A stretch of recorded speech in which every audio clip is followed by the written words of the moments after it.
चलो बच्चों, अपना लेसन नंबर 3 चल रहा है। इसका नाम है kinetic theory of gases and radiation. बीच में 11 के बहुत काम चल रहे हैं, इसलिए आपके लेक्चर्स भी कम हो रहे हैं। सब टीचर उसमें बिजी है और 2-3 दिन चलेंगे, उसके बाद रेगुलर लेक्चर होंगे। लेकिन आज है आपके लेक्चर्स, फिजिक्स है, मैथ्स है, वो सब वो हिसाब से बराबर ज्वाइन करो। काइनेटिक थ्योरी ऑफ गैसेस में लास्ट टाइम एक इम्पोर्टेंट रिलेशन मैंने आपको बताया था।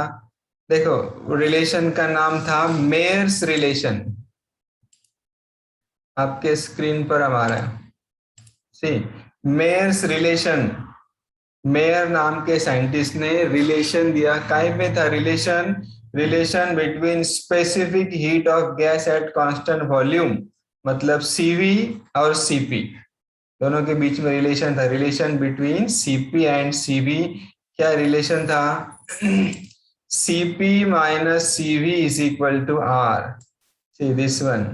Cp minus Cv is equal to R. Interesting और important relation है। मतलब specific heat at constant pressure minus specific heat at constant volume is equal to capital R. That capital R is called universal gas constant. Okay. अब उसका use करके अपने को थोड़े से एप्लीकेशंस ऑफ स्पेसिफिक हीट देखने गए। देखो, लास्ट टाइम मैंने बताया था गैसेस के 3 टाइप है। पहला रहता मोनो एटॉमिक गैस। गैस के 3 टाइप में फर्स्ट है mono atomic gas. Mono means 1, atomic means atom. Gases, gas के मॉलिक्यूल में सिर्फ एक एटम रहेगा। गैस मॉलिक्यूल में सिर्फ एक एटम रहेगा, मोनो एटॉमिक। उसके बाद दूसरा आता डाई एटॉमिक गैसेस, मतलब उसके मॉलिक्यूल में 2 एटम्स रहेंगे।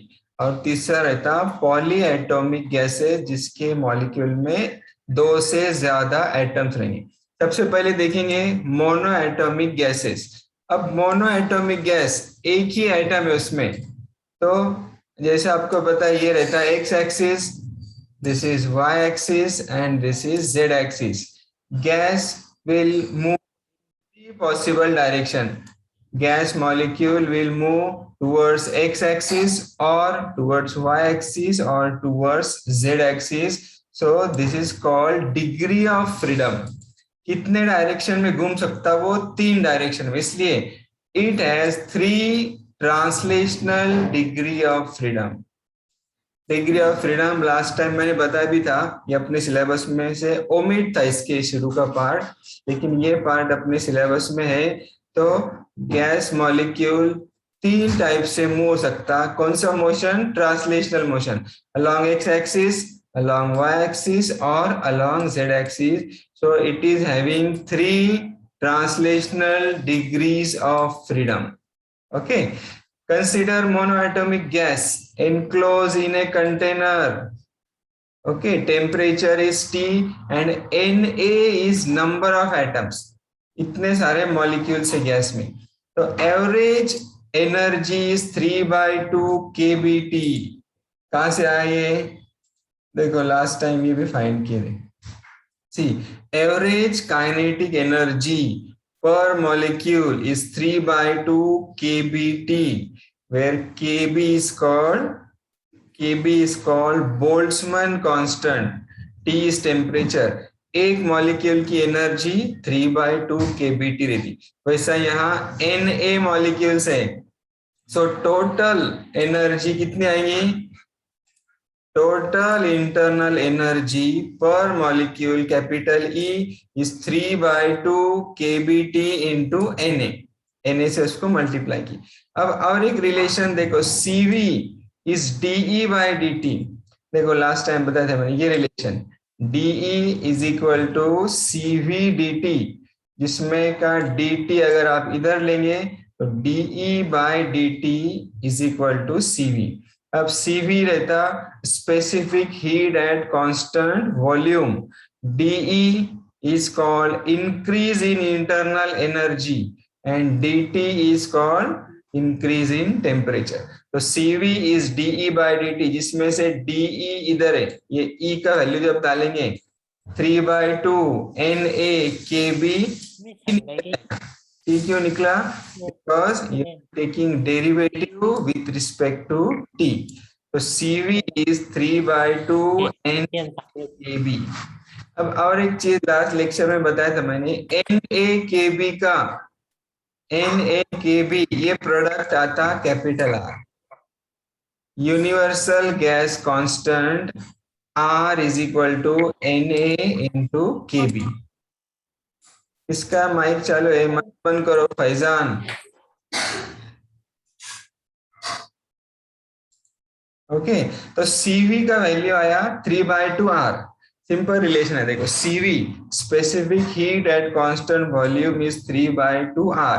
अब Cv पर से from Cv we can find out Cp using this relation, Mayer's relation. Cp minus Cv is equal to R. Cp minus, instead of Cv you can substitute 3/2 into R.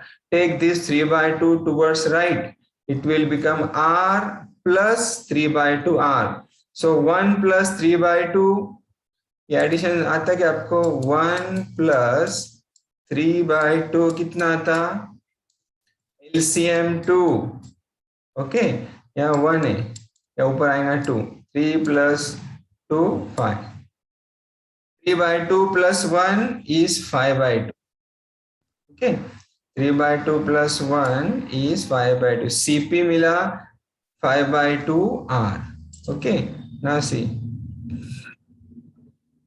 Cp is 5/2 R by definition of adiabatic constant gamma।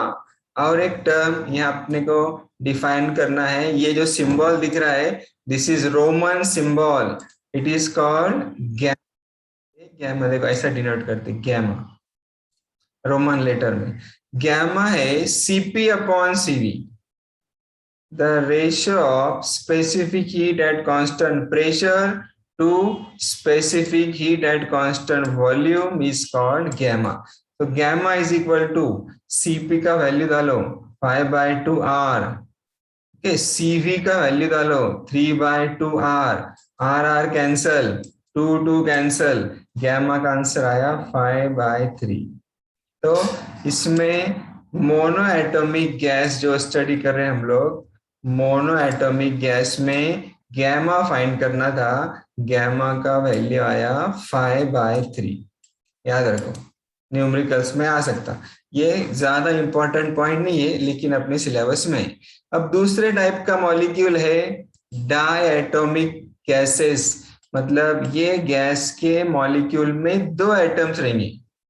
कैसा रहेंगे? For example देखो, डायएटॉमिक gases में gas का example यह दिया हुआ है O2 oxygen, N2 CO carbon monoxide, HCl। ये जो गैसेस है, ये जो मॉलिक्यूल्स है, इसमें 2 एटम्स है। ऑक्सीजन का एक एटम नहीं रहता, हमेशा 2 रहते, कार्बन मोनोऑक्साइड। तो दिस इज कॉल्ड डायएटॉमिक गैसेस। ये गैसेस में डिग्री ऑफ फ्रीडम कैसा रहेंगे? देखो पहले तो ये पूरे 2 मॉलिक्यूल एक साथ एक्स एक्सिस की तरफ मूव होंगे, या तो वाई एक्सिस की तरफ मूव होंगे, या जेड एक्सिस की तरफ मूव होंगे। They will have 3 translational degree of freedom. सबसे पहले they will have 3 translational degree of freedom. उसके साथ साथ वो रोटेट भी होंगे। ऐसे 2 मॉलिक्यूल एक के साथ एक रहेंगे जब, तो वो रोटेट होंगे, एक तो क्लॉकवाइज रोटेट होंगे या एंटी क्लॉकवाइज रोटेट होंगे if they are treated as rigid rotator. अब एटम्स के फिर से एक रहता रिजिड, एक रहता नॉन रिजिड। जैसा पत्थर है या तो कोई मेटल का बॉल है, वो रहता रिजिड, और रबर का बॉल है वो रहता नॉन रिजिड। ठीक है, तो अगर रिजिड लेंगे it will have 3 translational degree and 2 rotational degree of freedom. देखो DOF। Hence according to law of equipartition of energy, फिर से देखो एवरेज एनर्जी 3/2 kBT, ये ट्रांसलेशनल डिग्री ऑफ फ्रीडम के 3, और 2/2 kBT ये रोटेशनल डिग्री ऑफ फ्रीडम के दो। ऐसा मोनो एटॉमिक में सिर्फ इतना लिए थे, डायटोमिक में उसका रोटेशनल मोशन ऐड किए 2/2 kBt। ओके, सो 5/2 दोनों का टोटल 3/2 प्लस 2/2 इज 5/2 kBt। ये मिला एवरेज एनर्जी। अब एक मॉलिक्यूल का इतना है, अपने पास नंबर ऑफ मॉलिक्यूल्स है Na, so multiply this by Na, you will get 5/2 Na kBt। फिर से Na kB का मल्टीप्लीकेशन आता R, तो total internal energy is 5/2 RT। देखो 5/2 RT ये मिला टोटल इंटरनल एनर्जी। अब इस पर से Cp और Cv निकालेंगे। देखो इस पर से पहले मिलेगा अपने को Cv का फॉर्मूला है dE/dt। Cv is dE/dt। dE क्या है? 5/2 RT। उसको डेरिवेटिव लिए with respective t, you will get Cv is equal to 5/2 R। Specific heat constant volume is 5/2 R। अब उसके बाद ये मेयर्स रिलेशन यूज करेंगे, Cp minus Cv is equal to R। Cp वैसा कि वैसा, Cv की जगह 5/2 R लेंगे, 5/2 R राइट में जाएगा, R प्लस 5/2 R इज 7/2। समझ में आ रहा?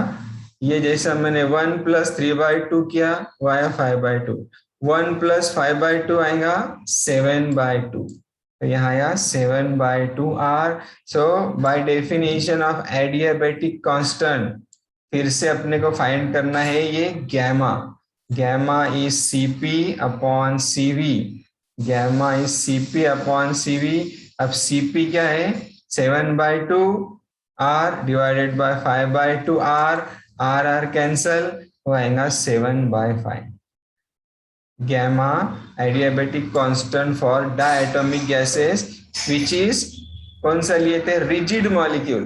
अगर अब नॉन रिजिड लेंगे for diatomic gas containing non rigid molecules, उसमें 1 डिग्री ऑफ फ्रीडम और बढ़ जाएगा। देखो 3/2 Na kBt plus 2/2 Na kBt, ये हो जाएगा 5/2 प्लस 1 और एक ऐड होगा Na kBt, हो जाएगा 7/2 Na kBt is 7/2 RT। 7/2 RT क्या मिला? Capital E। उस पर से Cv का फॉर्मूला dE/dt 7/2 R। Cp उसमें एक R ऐड करे, 7/2 का हो गया 9/2 R, और गैमा Cp/Cv इज 9/7। ठीक है, ये सिर्फ याद रखो, ज्यादा इंपॉर्टेंट नहीं है, लेकिन गैमा के फॉर्मूलेज याद रखो। अब लास्ट पॉलीएटॉमिक गैसेस, जो गैसेस के मॉलिक्यूल्स में एक से ज्यादा एटम रहते हैं। फॉर एग्जाम्पल अमोनिया, देखो लिखा है polyatomic gases, the gases which have molecules containing more than 2 atoms, 2 atom से ज्यादा are term as polyatomic gases. Example ammonia gas. Okay, a polyatomic molecule has 3 translational degree of freedom रहेंगे, इसमें सब में रहेंगे 3 ट्रांसलेशनल, 3 रोटेशनल, क्योंकि 2 से ज्यादा है। हर मॉलिक्यूल के अबाउट में वो रोटेट होगा, x axis, y axis, z axis, 3 rotational degree of freedom. और इसमें एडिशनल क्या रहेगा? दैट कैन वाइब्रेट, वो वाइब्रेट भी होगा, वो ट्रांसलेट होगा मतलब एक जगह से दूसरी जगह जाएगा, वो रोटेट होगा मतलब घूमेगा, और वो वाइब्रेट भी होगा मतलब वाइब्रेशनल मोशन भी रहेगा उसमें। इसलिए it will have 3 rotational degree of freedom, then 3 translational degree of freedom and certain number of vibrational mode। वो certain number को लेंगे f, any constant। तो टोटल कैसा आएगा? देखो 3/2 kBt for translational, 3/2 kBt, this is for rotational, and F kBT, this is for vibrational. Multiply by Na, तो वो हो जाएगा, देखो 3/2 plus 3/2 is 3 plus F, देखो 3 plus F और kBT into Na हो जाता है R, तो फाइनल E मिलेगा 3 plus F into RT. So molar specific heat at constant volume, CV का same formula dE upon dt, इसका डेरिवेटिव लेंगे विथ रिस्पेक्टिव T, तो you will get CV is 3 plus F into R. CV is 3 plus F into R. Now again we know Mayer's relation, Cp minus Cv is equal to R. So Cp is Cv plus R. Cp is Cv plus R. 3 plus F R plus R. समझ रहा, 3R plus FR plus R हो जाएगा 4 plus FR. देखो मैं लिखा 4 plus F into R. Okay, 4 plus FR. By definition of adiabatic constant, gamma is Cp upon Cv. Cp है 4 plus FR, Cv है 3 plus FR, R cancel, 4 plus F upon 3 plus F, ये मिलेगा उसका answer. तो ये point में हमने 3 चीजें देखे, सिर्फ लास्ट के फॉर्मूला याद रखे तो भी चलेगा। मोनो एटॉमिक गैसेस के लिए गैमा रहता 5/3, ओके। डाई एटॉमिक गैसेस के लिए गैमा आया था कितना, 7/5 रिजिड के लिए, और डायटोमिक नॉन रिजिड के लिए गैमा आया था 9/7। नंबर एक एक बढ़ते जा रहा, इस पहले में क्या था 5/3, फिर दूसरे में आया 7/5, इधर आया 9/7, ऐसा याद रखो।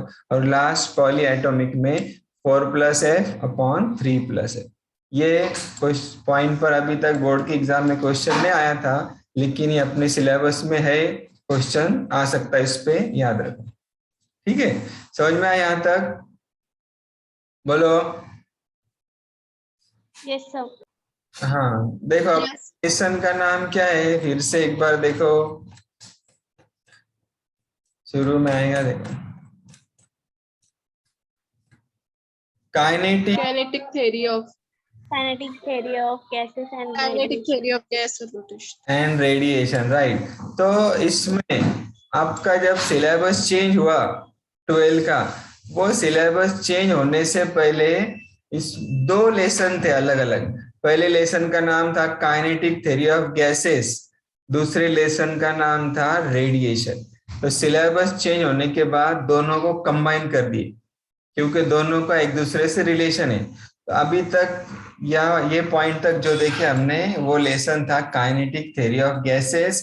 अब इसके आगे अपने को शुरू करने का है रेडिएशन, ठीक है। इजी पार्ट है रेडिएशन। देखो 10th में और 9th में आपने देखे थे, हीट एक जगह से दूसरी जगह फ्लो होती, heat flows from higher temperature to lower temperature. Heat कैसा फ्लो हो रही, जैसा पानी कहाँ से कहाँ फ्लो होता, हायर वाटर लेवल, टाकी रहती घर के ऊपर, उसका लेवल ज्यादा रहता, वहां से पानी नीचे की तरफ फ्लो होता। वाटर का क्या रूल है, water flows from higher level to lower level. वैसा ही हीट फ्लो होती, heat flows from higher temperature region. समझो 100 डिग्री है कोई बॉडी और दूसरी बॉडी है 50 डिग्री, तो हीट कहां से कहां फ्लो होगी, हायर टेम्परेचर से लोअर टेम्परेचर पर। तो ये जो हीट फ्लो हो रही, इसके 3 टाइप्स देखे आपने, 10th में था। पहला था कंडक्शन, दूसरा था कन्वेक्शन ऑफ हीट, और तीसरा था radiation of heat. Conduction of heat का एक छोटा सा एग्जांपल देता, एक गैस का बर्नर है, गैस बर्नर पर आप एक मेटल का रॉड ऐसा पकड़ो, उसका दूसरा एंड अपने हाथ में रखा हुआ है, गैस बर्नर पर ये रॉड हीट हो रहा है, उसका दूसरा एंड का है अपने हाथ में। तो कुछ देर के बाद हीट यहां से यहां तक ट्रांसफर होंगी, अपने को गर्म फील होगा। हीट यहां से बर्नर से अपने हाथ तक ट्रांसफर हुई। कैसा ट्रांसफर हुई? रॉड के थ्रू, मेटल रॉड के थ्रू। मतलब इसको बोलते हैं मीडियम, या मीडियम क्या है? मेटल का रॉड। अगर ये मीडियम यहाँ नहीं रहता तो ये पॉइंट से ये पॉइंट पर हीट ट्रांसफर नहीं होती। तो पहला जो था, conduction of heat require material medium for transfer of heat. Conduction of heat is a slower process. Aahista Aahista यहां से यहाँ हीट आने 1-2 मिनट लग जाते, ये स्लो प्रोसेस है। दूसरा एग्जांपल देता, कन्वेक्शन।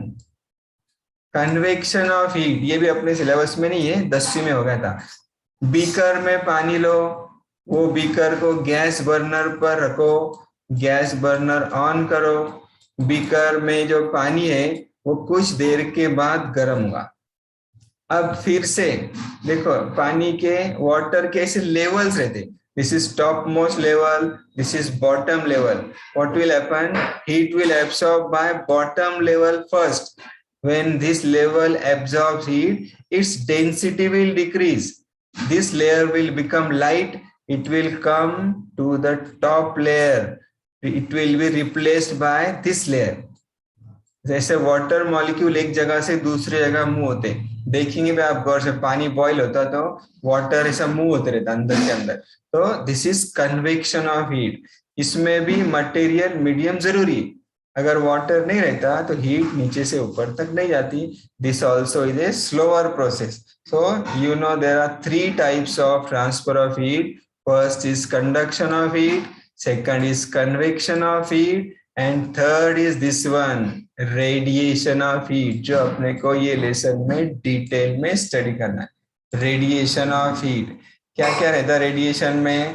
सबसे इंपॉर्टेंट चीज, वो भी हायर टेम्परेचर से लोअर टेम्परेचर पर ट्रेवल हो रही है, लेकिन this is the fastest mode. Conduction और कन्वेक्शन से भी फास्ट क्या रहता? Radiation of heat. ओके, देखो radiation,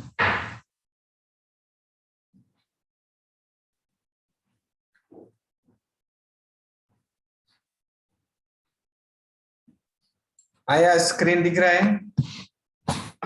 yes Yes, sir. Yes, sir. Okay. देखो अभी जो मैंने बताया शॉर्ट में, वो यहाँ लिखा हुआ है, जो आपका revision. In previous standard we have seen that heat can be transferred by conduction, convection and radiation. The first 2 modes of heat transfer, मतलब conduction and convection, they require material medium, while radiation does not require material medium for transmission of heat. In this chapter, we shall discuss radiation in detail. और एक चीज पहले ये देखो, radiation is the fastest mode of transfer of heat compared to conduction and convection. सबसे speed में heat transfer होती है रेडिएशन से। इसका एक एग्जांपल बताता मैं, आपको अच्छे से समझ में आएगा। The most common example of heat transfer by radiation mode is the transfer of heat and light from the sun to the earth. sun, SCVN, sun, सूरज से जो लाइट आ रही अर्थ पर, सूरज से जो लाइट आ रही है अपने पास तक, वो लाइट कैसा आ रही है? Radiation of heat. देखो सन और अर्थ के बीच में वैक्यूम है, there is no material medium between the sun and the earth, even though heat is coming to us, means radiation of heat does not require material medium. और radiation कैसा होता? In the form of wave. Wave का नाम है electromagnetic wave. 11th में एक पूरा lesson था इलेक्ट्रोमैग्नेटिक वेव, बराबर, जिसके 7 स्पेक्ट्रम्स आते, एक्सरे, गैमा रे, अल्ट्रावायलेट रे, इंफ्रारेड, रेडियो वेव, माइक्रोवेव, जो आपने पूरा डिटेल में पढ़े वो रहता है electromagnetic wave. Radiation travels in the form of electromagnetic waves. देखो तो रेडिएशन और एक्चुअल में क्या है, तो उसकी definition, radiation is the process of transfer of heat in which heat travels from one point to another in the form of electromagnetic waves. Radiation कैसा होता, in the form of electromagnetic waves, and for which a material medium is not necessary. Medium necessary नहीं है। 11 में आपने electromagnetic wave देखे, उसमें भी आपने पढ़े electromagnetic wave does not require material medium for their propagation. So radiation, और एक बार सुनो, radiation is the process of transfer of heat in which heat travels from one point two another in the form of electromagnetic waves, and for which material medium is not necessary. Okay. अब इसमें और अपने को क्या पढ़ने का है, देखो ध्यान से, आपको बताता मैं। अब एक बॉडी है, मेटल का बॉडी लो या कोई भी दूसरे मटेरियल का बॉडी लो, एक ब्लॉक है, इस पर हीट आई, ध्यान से सुनो, इस पर सपोज क्यू इतनी हीट आई, कोई भी चीज पर क्यू इतनी हीट इंसिडेंट हुई, इसको बोलते हैं heat incident on the body Q. अब ये जब हीट इंसिडेंट हुई, ये हीट इंसिडेंट तीन जगह यूज होगी, तीन पार्ट में डिवाइड होगी, तीन पॉसिबल केसेस है। जितनी हीट आई उसमें से, ध्यान से सुनो, कुछ पार्ट रिफ्लेक्ट होगा, जितनी हीट इंसिडेंट हुई out of which some part is reflected by the body. Second, some part is absorb by the body. Third, some part is transmitted by the body. Small letters में लिखता, capital Q is divided into three part, some part is absorbed by the body, some part is reflected by the body, and some part is transmitted by the body. समझ में आ रहा? Heat incident on the body is divided into three parts. तीन से ज्यादा जगह वो use नहीं होता, तीन जगह यूज होता, या तो तीन पार्ट में डिवाइड होता। जितनी भी हीट आई उसमें की कुछ हीट एब्जॉर्ब होंगी, कुछ हीट रिफ्लेक्ट होंगी, कुछ हीट ट्रांसफर होगी, बराबर। अगर एब्जॉर्ब ज्यादा हो गई तो रिफ्लेक्ट और ट्रांसमिट कम होंगी, अगर रिफ्लेक्ट ज्यादा हुई तो एब्जॉर्प्शन कम रहेगा, ट्रांसमिशन कम रहेगा। That depends on the body. ये बॉडी का कलर अगर डार्क है, डार्क कलर की बॉडी है, तो क्या होगा, एब्जॉर्प्शन ज्यादा होगा, रिफ्लेक्शन और ट्रांसमिशन कम होगा। अगर ये व्हाइट कलर की बॉडी है तो रिफ्लेक्शन ज्यादा होगा, एब्जॉर्प्शन ट्रांसमिशन कम होगा। ये आपने 9वीं 10वीं में भी पढ़े थे। ठंडी के दिनों में कैसे कपड़े पहनते हैं, डार्क, है ना। गर्मी के दिनों में व्हाइट लाइट कलर के कपड़े पहनते। क्यों ऐसा, उसका गिव साइंटिफिक रीजन था। तो dark colour is good absorber. ठंडी के दिनों में हीट एब्जॉर्ब करेगा, अपने बॉडी को वो गर्म रखेगा। और गर्मी के दिनों में व्हाइट कपड़े पहनने से क्या होगा, व्हाइट इज गुड रिफ्लेक्टर, वो हीट रिफ्लेक्ट करेगा, बॉडी कूल रहेगी। तो ये जो हीट है तीन पार्ट में डिवाइड हो रही है। Radiation, it is used in three different ways. Part of this energy is absorb, some part is reflected and remaining part is transmitted. तीन जगह यूज हो रही, समझ में आया? एब्जॉर्प्शन, रिफ्लेक्शन और ट्रांसमिशन। तो ये तीन पार्ट से अपने को तीन डेफिनेशन लिखने के। देखो फिर से सेम डायग्राम, तीन डेफिनेशन देखेंगे। अभी अपना कितना टाइम बाकी है, 6 मिनट बाकी हो गया तो ठीक है, नहीं तो और 10 मिनट अपने को लेना पड़ेगा एक्स्ट्रा, क्योंकि ये पॉइंट आज खत्म करने का है। और ये जो लेसन है इसके नोट्स मैंने आपको सेंड किया हुआ है, पहले भी भेजा था और वापिस से किसका डिलीट हो गया तो कल भी भेजा। वो नोट्स अपने क्लास वर्कबुक में, क्लास नोटबुक में लिखो आप लोग, क्योंकि अभी जल्दी ही शायद 15 दिन में भी कॉलेज स्टार्ट हो सकता, दिवाली के पहले या दिवाली के बाद, जैसा भी कॉलेज स्टार्ट होगा गवर्नमेंट का प्रिपरेशन चल रहा है, तो आपके क्लास में लेक्चर्स होंगे, आपकी नोटबुक कंप्लीट चाहिए, ट्यूटोरियल कंप्लीट चाहिए, क्योंकि आपने फर्स्ट टेस्ट लिख दे दिए ऑनलाइन, लेकिन अगर कॉलेज शुरू हो गया तो आपका फर्स्ट टर्म एग्जाम ऑफलाइन होगा, मतलब क्लास में बैठ के एक बेंच पे एक बैठेंगे, सुपरवाइजर रहेगा, आगे पीछे देखने का चांस नहीं रहेगा, सब आपको दिल से लिखना पड़ेगा, वो हिसाब से नोटबुक्स कंप्लीट करो और वो याद करो सब। ध्यान से सुनो, मेरे सीरियसली लो, मैं क्या बोल रहा हूँ बात। आप कोरोना कम हो गया, थर्ड वेव भी आने के चांसेस कम है, तो कॉलेज शुरू हो सकता।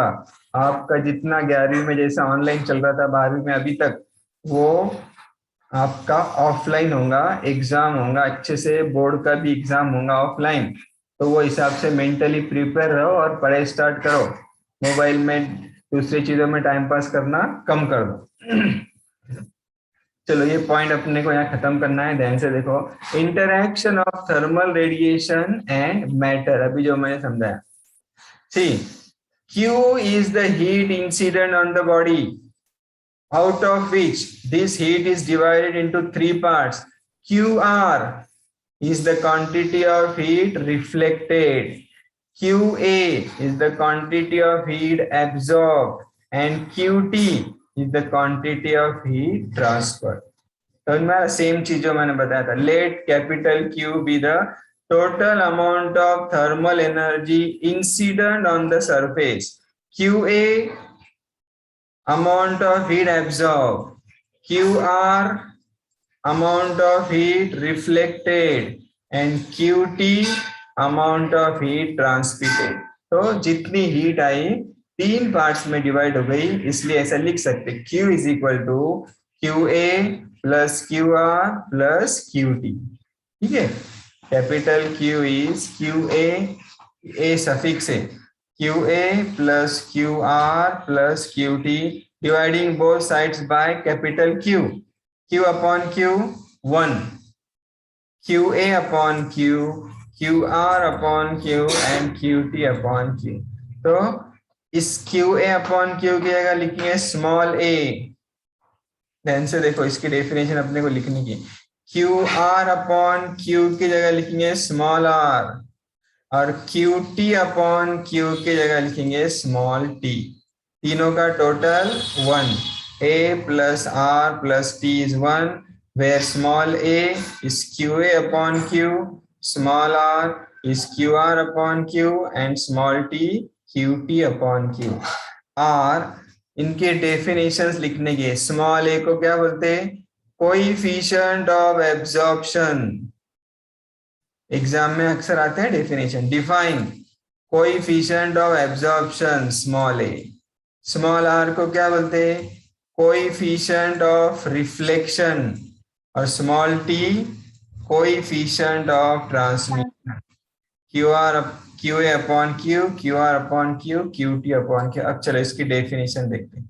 First, coefficient of absorption small a, दूसरा नाम है उसका एब्जॉर्प्टिविटी, क्या डेफिनेशन है, QA अपॉन Q, बहुत इजी। QA क्या रहता, quantity of heat absorb by the body, और कैपिटल Q क्या रहता, total heat incident on the body. So coefficient of absorption की क्या डेफिनेशन आएंगी, it is the ratio of heat absorb by the body to total heat incident on the body. देखो, coefficient of absorption is defined as the ratio of quantity of heat absorbed to the total quantity of heat incident on the body। Similarly, small r की क्या definition आएंगी, QR upon Q, QR रहता quantity of heat reflected और Q रहता quantity of heat incident। So coefficient of reflection R or reflectance is defined as the ratio of quantity of heat reflected to the total quantity of heat incident on the body. बहुत easy, समझ में आ रहा? Quantity of heat reflected upon total quantity of heat incident is called coefficient of reflection. और last, coefficient of transmission or transmittance T, QT upon Q. QT मतलब quantity of heat transmitted upon total quantity of heat incident. So coefficient of transmission is defined as the ratio of quantity of heat transmitted to the quantity of heat incident on the body. तो ये तीन बहुत easy definition है. A R T, A है Q A upon Q, R है Q T upon Q और T है sorry R है Q R upon Q, T है क्यू टी अपॉन क्यू. और इम्पोर्टेंट तीनों का टोटल 1 आता. A plus R plus T is 1. देखो यहाँ A plus R plus T is 1. तो अपने को आज यहाँ तक हो गया. नेक्स्ट पीरियड में इसके बाद का करते हैं जो